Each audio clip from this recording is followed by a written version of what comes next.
Welcome to West Coast Gridiron, the home of high school football on the left side of the map, where Friday nights mean everything and the next generation of stars is built under the lights. This isn't just scores and stats. This is about identity, toughness, and the grind it takes to earn respect out here. I'm your host, Coach Freeman, and whether you're a coach, player, parent, or just a fan of the game, this is your front row seat to the future of football. Let's get it. So today we are talking football formations, shifts, and motions. And this is something, as I have grown into my now almost 20-year career, something I've gotten more and more familiar with. Did not have a lot of motions, definitely did not have a lot of shifts. My first 1.5 stints as an offensive coordinator, and then this past year and a half, I've grown to enjoy formations and shifts and motions and just have fun with them. Honestly, the hard part for me is just, especially when the formation part is just coming up with all the different names. But anyway, if you've ever watched a game and thought, why are guys moving before the snap, or why does the offense keep lining up differently? That's what we're going to break down today. Because here's the truth: before the ball's even snapped, the offense is already trying to win the play. Today, the plan is you're going to learn what formations really do, how shifts change the defensive structure, how motion creates mismatches, and how great offenses use all three together. So, why do formations matter? At its core, a formation is simply how the offense lines up before the snap. So you'll see here, I just got a basic 10 personnel. So you got one back, no tight ends, under center, spread formation. So it's way more than alignment. It creates spacing, it forces defensive adjustments, it reveals coverages, and it sets up the plays before they happen. So just to kind of give you an idea here of, let's just put an odd front out there, just kind of give you an idea. So the defense now has to make a decision on, let's say if it's a 3-4, how are they going to play their backers? How are they going to play their safeties and things of that nature? Some people will play these outside backers and spread them out, kind of apex them between the tackle and the line of scrimmage. Some, especially if they want to play like a cover 2 shell. Others might just go ahead and play some cover 0. So again, all depends on what the defense sees and what the offensive adjusts to and what the formation comes out to be. So that kind of tells them what they can do. So you're not just placing players, you're forcing the defense to respond. So a great offense just doesn't run plays. They're going to use formations to manipulate the defense. Again, an offense that lines up at something like this might be trying to manipulate the defense to see what the coverage is, because the more they bring in the box, then you're going to want to throw. The lighter the box. So, I mean, if these guys really widen out for some reason and it's 5-on-5, you're going to run the ball. So again, you're going to spread them out to see how they're going to adjust to that. And then you're either going to run or pass based on how many defensive players they try to shove into the box or send out. Let's break down some of the most common ones that you may or may not see. So under center formations, and I'm going to go ahead and delete just some of these words here because otherwise you're going to get confused when I start moving people around. But quarterback directly behind the center. So you're under center formation. So he's right on there taking the snap. So again, the very simple one, you got an I formation here. Again, quarterback, fullback, halfback, whatever you want to call them, tailback, ace back, whatever you want to call them there. Fullback and running back are stacked right behind the QB. So strengths to this is you're going to have your power run game.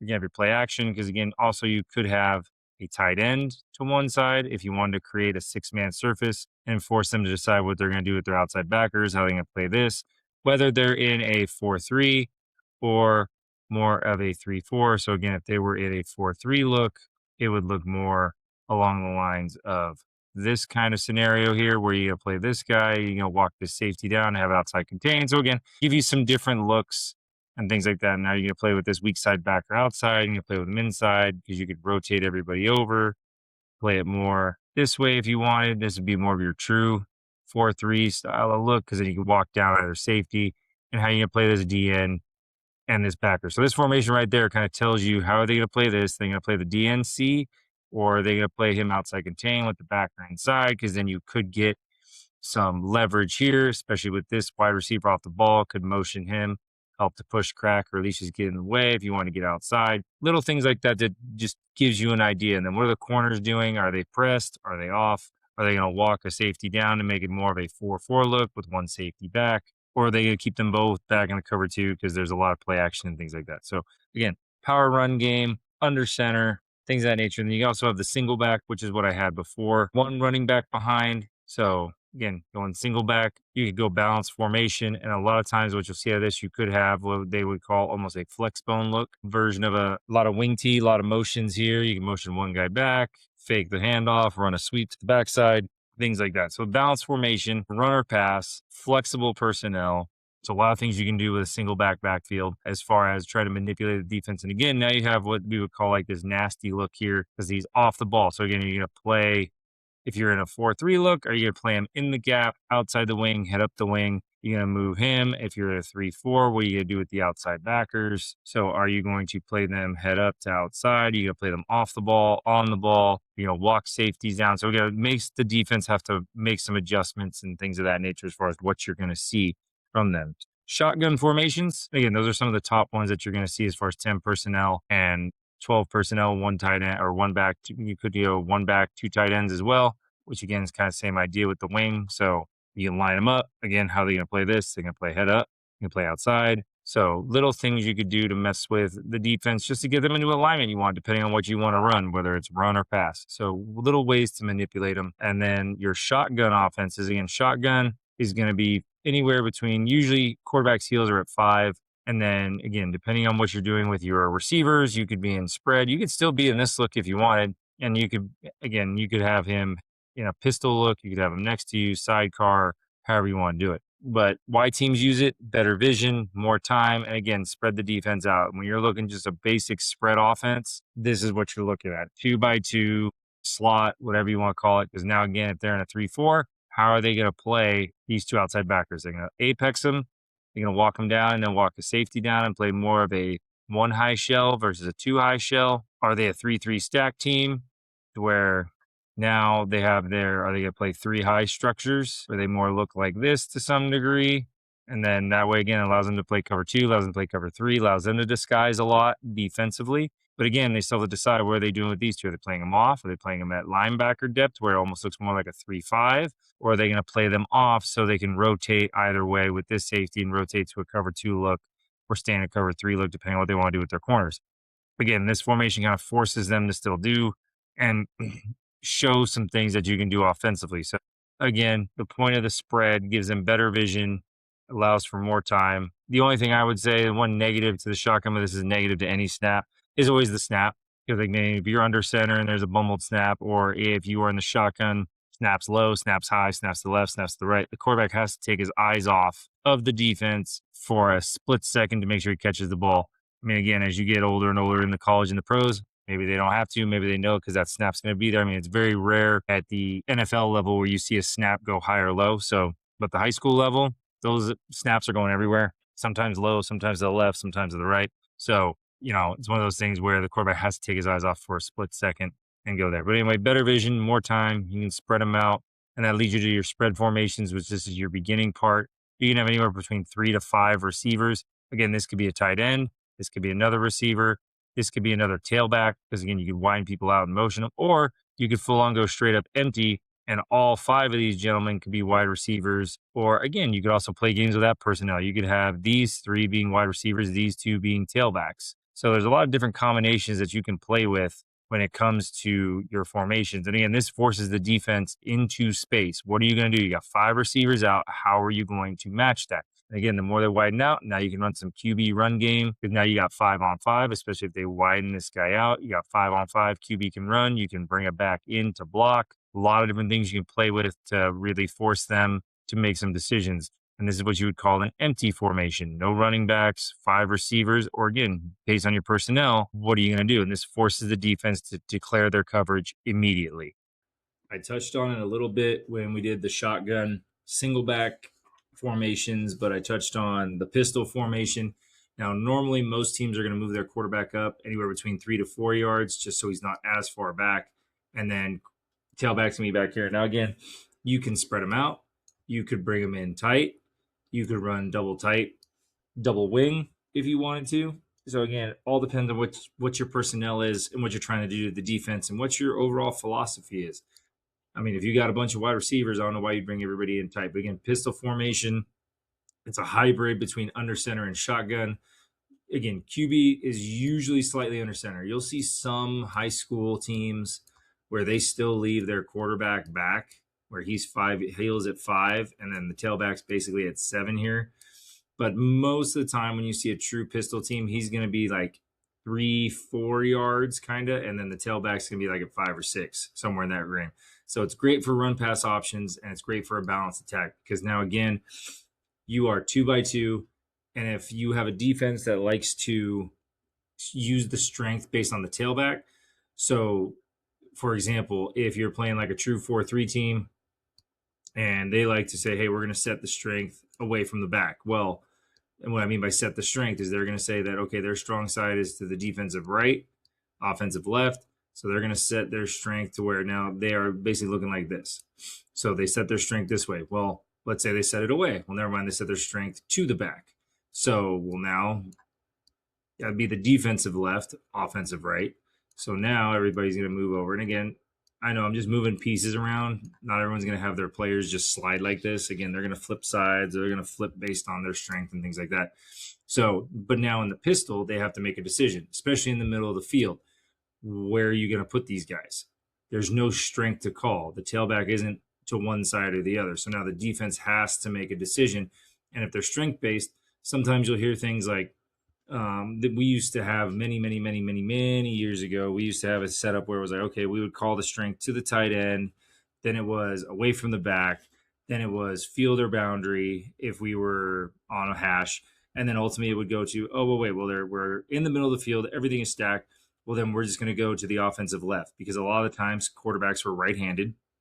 So for in this example, if this quarterback was right-handed, we would just set it to the defensive left because more often than not, they would end up going to the offensive right. Now, is that true in all cases? No, but that's what we did years ago. If that still rings true, leave a comment. Let me know if that's something that everybody still does. Be like, hey, yeah, that's how we do it too. Like if there's a tight end, we set it to that. If there's no tight end, we set it to or away from the back based on if they're zone or power team or gap team. And then if they're balanced like this, we just set it to field or boundary if we're on a hash.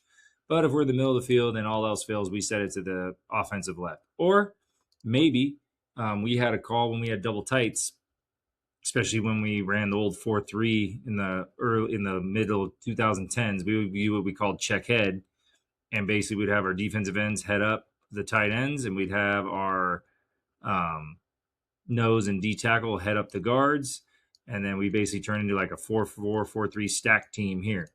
I mean, could you do that if they were balanced? Sure. You could go head up. He's still outside. He's still outside. And then you get to determine what you're going to do with him and what you're going to do with this guy. You're going to have him widen out, but you could go head up. So that way you kind of balance everything up, and you use these guys to make these guys right. So you could tell your nose tackles and tackle, be like, hey, you're going to pinch A gap, and then backers, you're going to have B gap, and backers, your job is to make the defensive line right. So, I mean, there's things you could do there as far as moving some pieces around defensively to where you can react to the offense. And those are some different things that we've done in the past. But key coaching point about formations is they're not just about where players stand. They dictate defensive personnel, coverage structure, box count. Because again, the more you spread out, they got to match those numbers. The more you condense in, they got to match leverage. So do they have the right leverage? Because every time it's all about numbers, grass, and leverage, no matter whether you're offense or defense. How does defense get the +1? How do you cover grass?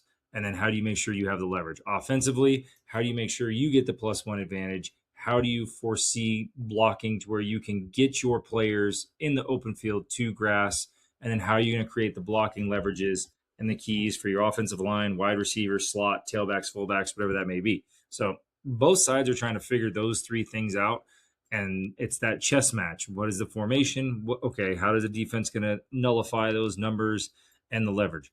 How is the offense going to now use that formation to ensure that they get numbers and leverage? And we're going to get into that. So understanding the defensive reaction, every formation forces a defensive response.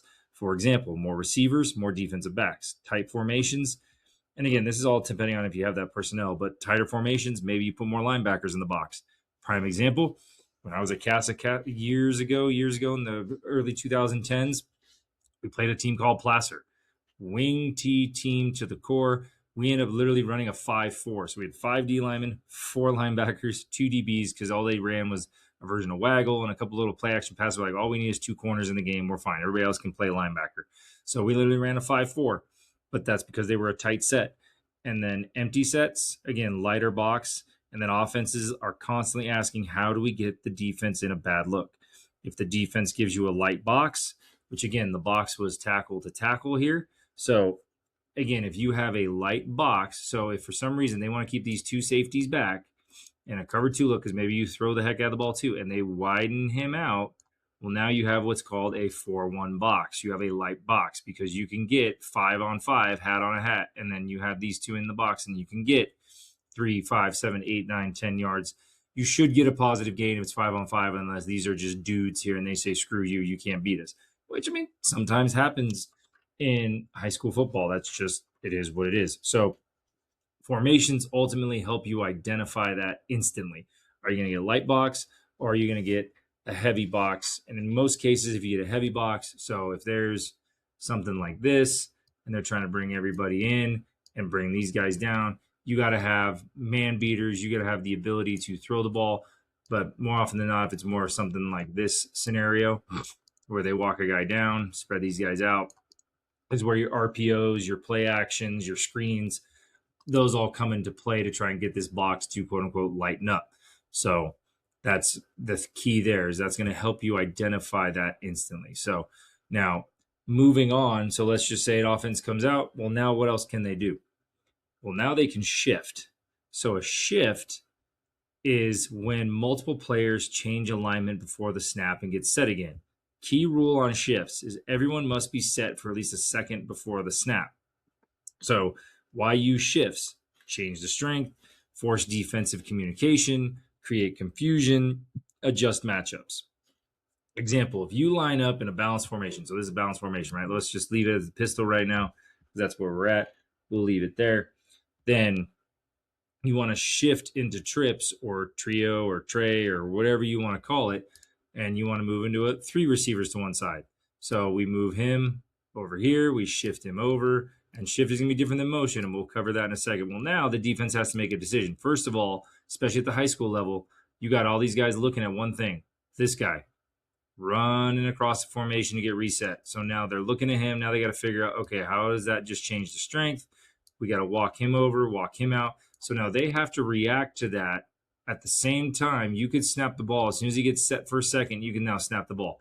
You can do that with 1 receiver, 2 receivers. You technically could shift the whole offense if you wanted to. So, for example, you could shift into a swinging gate formation if you want to. You could shift into a 3-by-2. A lot of different things you could do. And that's where mistakes happen because the defense has to rotate coverage. They have to adjust their numbers, and they have to communicate fast. A big thing nowadays is always having one more DB than receiver. So, for example, here right now, out of a 4-3 look, it is 3-on-2.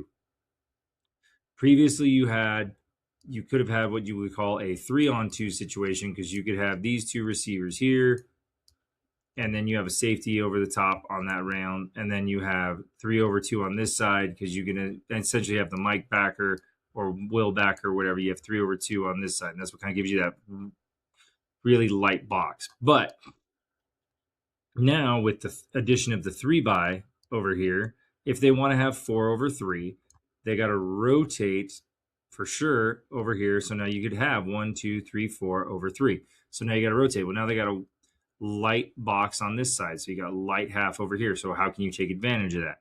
So again, that's where mistakes happen. And if an offense is trying to figure that out, again, you can shift somebody over, motion them across, let them get set, see how the defense reacts, and then go. And again, shifts aren't about speed.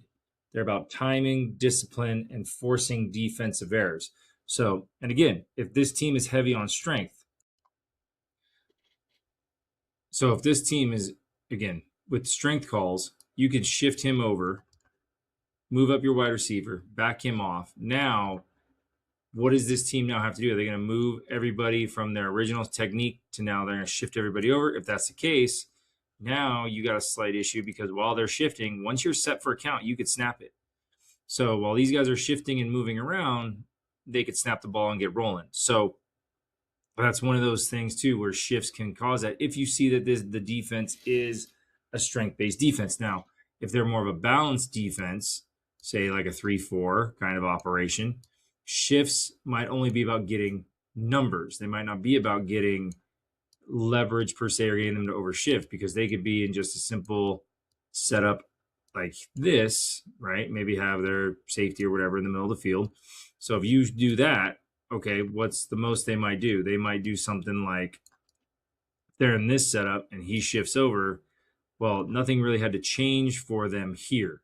So they're in a balanced formation. Yeah, the only thing that changes, you have the three-man service over here. So he might adjust his leverage ever so slightly.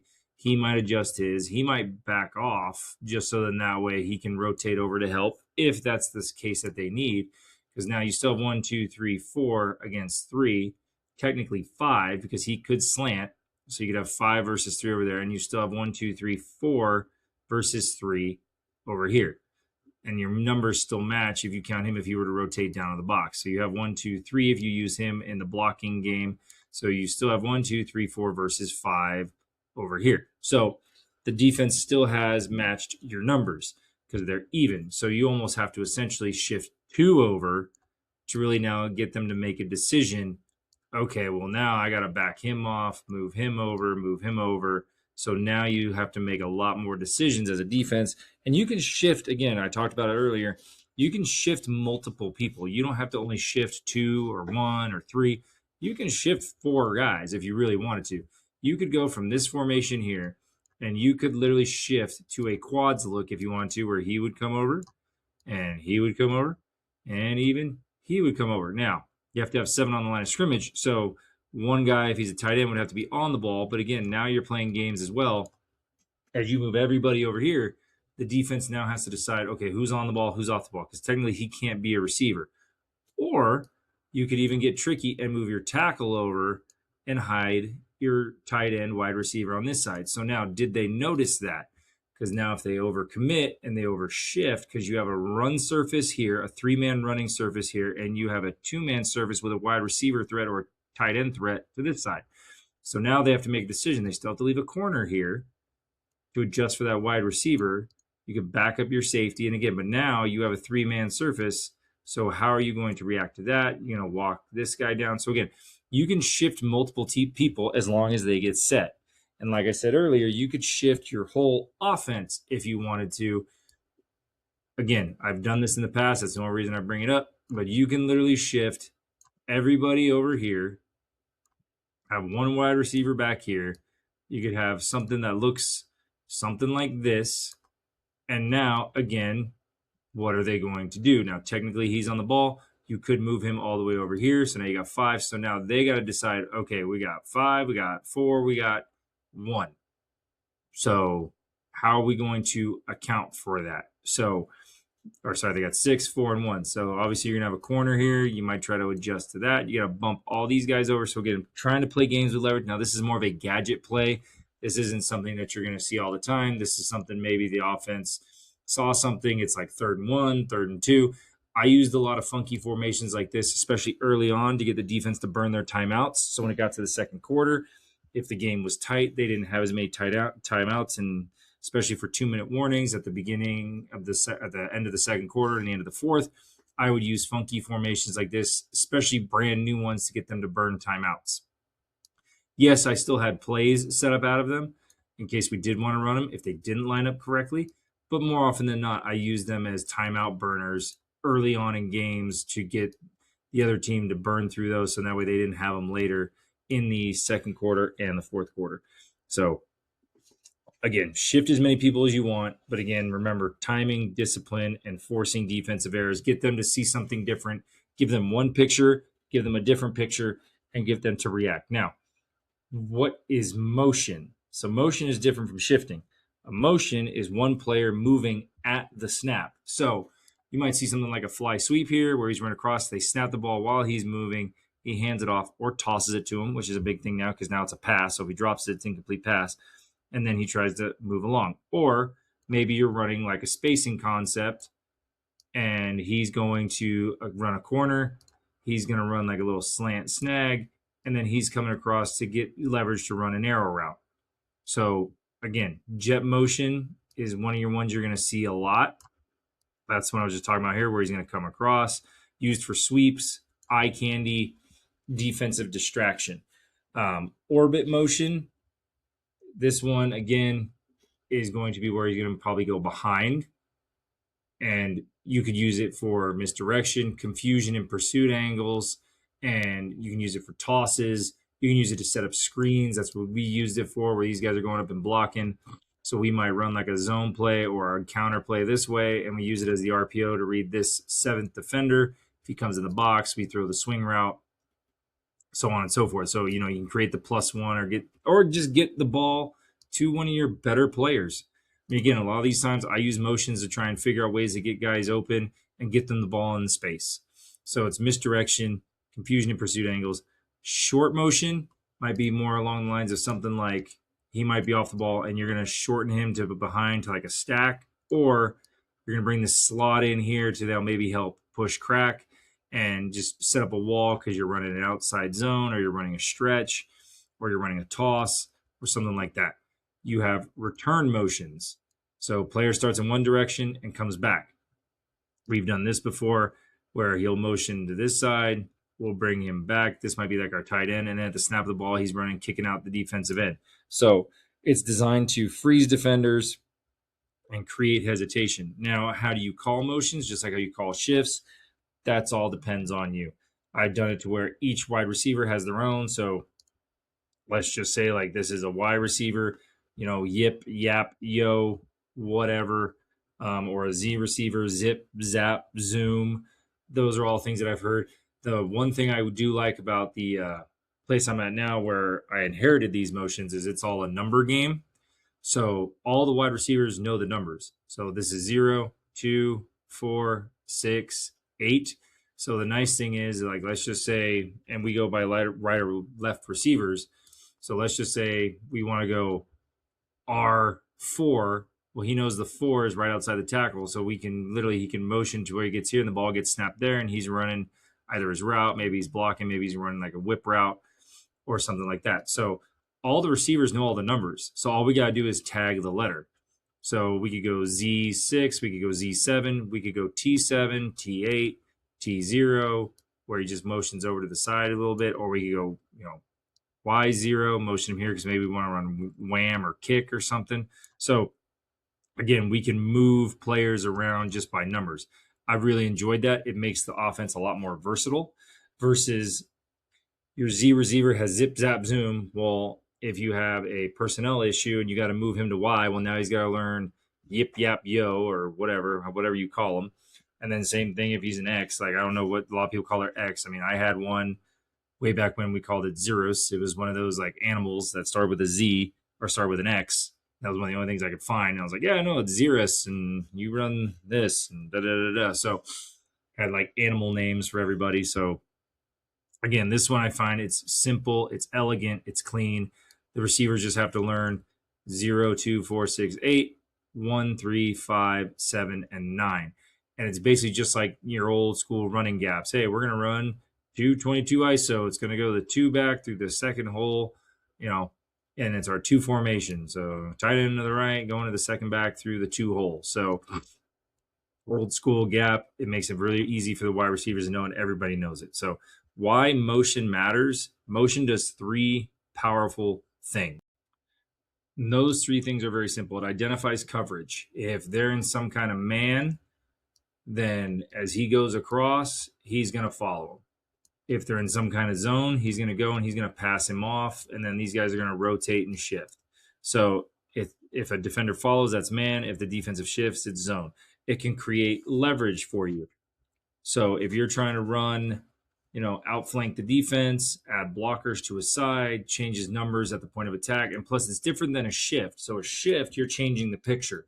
A motion, you're trying to gain advantage. So if he's outside over here and they decide they, for some reason, left all these guys over here where there's a little bit of an empty edge here, you could motion him across, snap it, and he could come across here, and then he could lock the box, as we would say.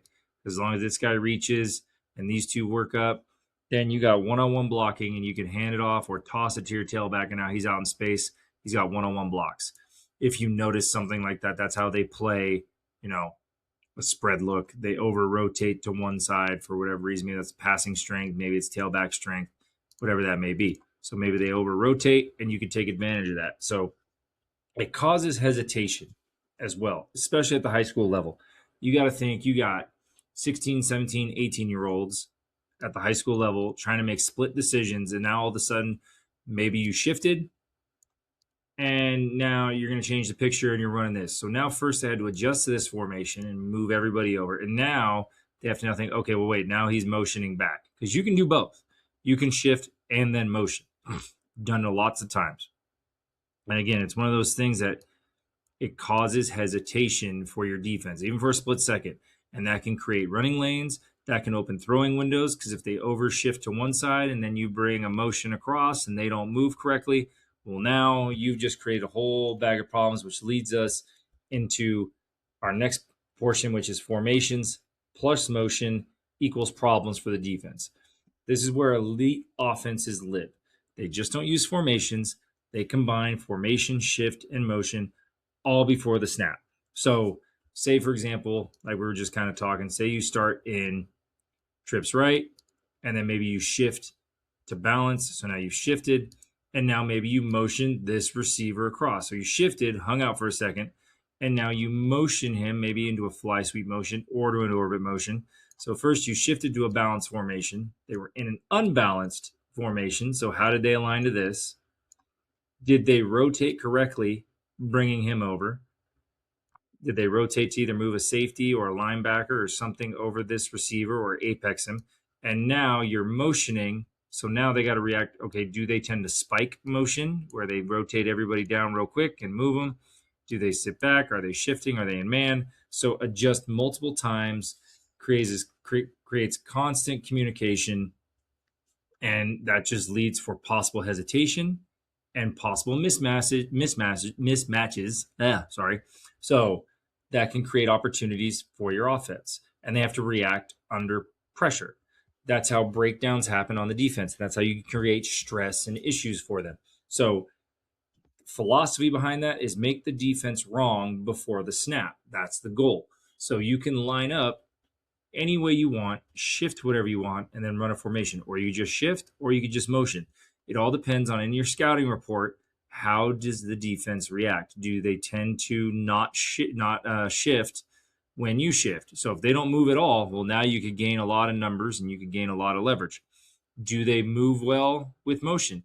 There's been times where we've seen teams where they don't move well with motion, so we motion the living crap out of them until they get better at it, and then maybe we run different things like I know I said orbit was going behind, but we call that rocket. And then orbit for us is going here and coming back. That's one of our returns. Astro is one of ours where we do like a fly sweep here and then turn back around and come back. So that's a couple of our return motions that we have. And then we also have our numbers, which I brought up earlier, which we could put two numbers together. You could literally go 47 and you could go here, and then there's your return motion to there, and then see how they react. Do they react coming back? Do they not? So again, make the defense wrong before the snap. Make it easy read for your quarterback. Again, what do they got to look at first? How many safeties? What are the corners aligned? Well, now you add in a shift. They shift over. Now he's looking at that same picture. Did they move? Okay, well, now you bring in a motion. Did anybody run with him? Now he knows it's man. So if you give him a passing concept, you know if he's running, okay, whatever your philosophy is, now you know whatever kind of play you got. Now he's going to know, okay, they're in man, so I'm going to throw here or running the ball there. So again, it helps young quarterbacks understand what to do as well. Run game impact. Formations and motions are huge in the run game. They help create angles, add blockers, remove defenders from the box, so on and so forth. So, for example, jet motion could pull a linebacker out of position. So if you're in kind of a formation such as this, and maybe you run both blockers at the same time, so that could be one of those scenarios where it's like, all right, well, they're in one of these scenarios here. You bring the jet motion. Well, now are they going to pull him out of the box to help with that? If so, now you have a 3-on-2 scenario and then plus an extra blocker on the backside. So one less defender in the box, better numbers for the offense. So again, it's whether you're going to run jet sweep or whether you're going to run just a regular play where maybe you bring him in on the sweep play. Maybe you're going to run split zone. You get him across. He goes ahead and locks the box. Everyone else is running zone left, and then he goes and kicks out the backside end. So Again, now you have numbers because you kicked him out, which means everybody else can move across. And these two can work there. You've locked the box with the jet motion, or depending on how far you widen him, he can block. And now you got these two for those two, these two for those two, and he's creating on the backside here. And you kicked out the weak side backer with your sniffer on this side. So, and you can get even more dirty with it. Again, you could start in this formation, shift, and then motion back. And now, again, you've given the same picture, you've run the same play for your offense, just added two little things, and now the defense has to react. So that's how simple runs can turn into explosive plays. A simple 2-yard gain can now be a 5, 6, 7, 8-yard gain. So it's the same for the passing game. The pass game, formation and motion, create your mismatches. I mean, again, if you're a spread team, you want to create mismatches. Maybe this is one of your better receivers. You want to get him stacked because they want to press. Well, now you can run an inside route with either a bubble or an outside route, get him free releases to get him open. So again, little things like that. So even so, doing an empty formation, empty forces defenses to show their hand. So if you go with an empty formation, then motion the running back out wide. Now a linebacker has to cover him. Maybe your tailback is one of your better receivers as well. So you move him out. Maybe you motion him around to the other side. Maybe you do orbit motion. Maybe you do all kinds of different things. And now a linebacker's coming in, and that can be a mismatch for you. So that's key. What's going to get you the numbers that you want? What's going to get you the leverage that you want? And how does the defense react to the different pictures you're presenting in a split second? So this requires discipline and timing. What most people don't see is the precision, the practice, and the communication. Mistakes can be from illegal shifts, false starts, players not set. I mean, you could have something as simple as where you're just rotating from a simple tight end look here, and maybe you're shifting over, and for some reason he backed off and he forgot to go back on. Well, now you got an illegal formation because they didn't communicate. False starts because you're running a motion, you're bringing him across. Everyone thinks you're going to snap it here. The ball doesn't get snapped or it gets snapped too early, and now you have a miscommunication there. And then players not set. Again, same look we'll talk about. So say you're here and he moves over and the quarterback snaps it as he's stepping up. Well, that's an illegal shift. So your players weren't set. So your quarterback has a lot of things to think about before he snaps that ball as well. So it's not just the defense, but the offense has to remember their communication too, as far as, okay, what's the count? Who's motioning? Who's shifting? If it's a shift, I got to let him set. If it's a motion, I got to snap it when he's at this hip or that hip, or when he's stacked on this receiver. Plus, he's still got to look at the safeties and the linebackers. So it's not just, hey, let's run a bunch of shifts and motions. There's a lot of little timing pieces and communication that has to be done offensively. Good offenses are clean. Great offenses are surgical when it comes to their formations, shifts, and motions. Teams struggle when motions are too slow, shifts are sloppy, and players don't understand the purpose. Like, you could have all the formations and shifts in the world, but if they don't understand why you're doing it, if you don't give them examples of why they're doing it, the kids aren't going to understand, and they're going to have a problem buying into it. So motion without purpose equals wasted movement. Everything's got to have an intent behind it. So keep that in mind as you move forward. Again, we're in the springtime. Some people are starting their spring ball. Some people are getting ready for it. I'm unfortunately still in track season, so we're not really going to start anything on our end until late May, early June. So again, that's a wrap. Another episode of West Coast Gridiron. If you're loving the show, make sure to subscribe, share it with your football circle. Keep supporting these young athletes chasing greatness every single Friday night. Remember, out here on the West Coast, it's more than a game. It's a proving ground. We'll be back next time with more stories, breakdowns, and more of the best high school football you're going to find anywhere. Until then, stay disciplined, stay hungry, and keep your eyes on the gridiron.